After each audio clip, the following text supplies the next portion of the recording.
los nocheros. Marote. Sí, el hijo de Mario Teruel, bueno, como decíamos, está imputado, acusado de abuso sexual.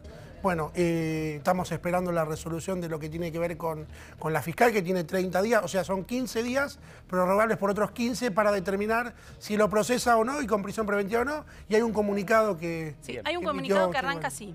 A ver. Estoy angustiado y conmovido por esta dolorosa situación. Así empieza el comunicado. Con mi familia nos encontramos destruidos por un hecho que ha sido recientemente denunciado, el cual parece haberse producido hace varios años atrás.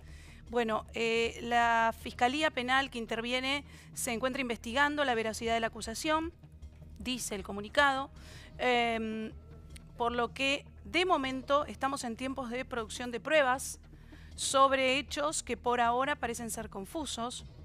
Ruego con todo mi corazón que todo esto se esclarezca y resuelva lo antes posible por el bien de ambas familias. Esta es una situación muy delicada y angustiante.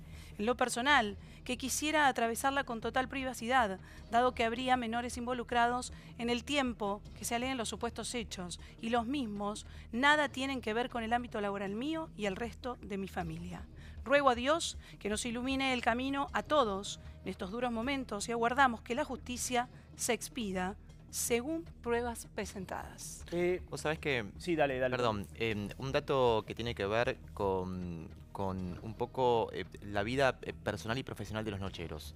Es la primera vez que le emite un comunicado tan sentido, es la primera vez que él se remite a una cuestión personal.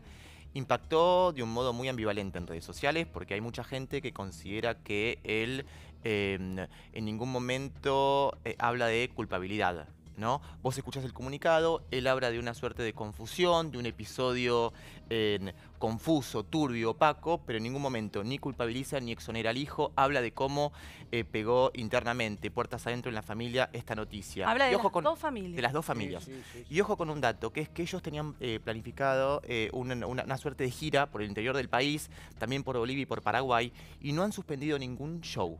Por el momento se siguen vendiendo las entradas, esto era a partir de junio, y no se ha suspendido absolutamente nada. Sumado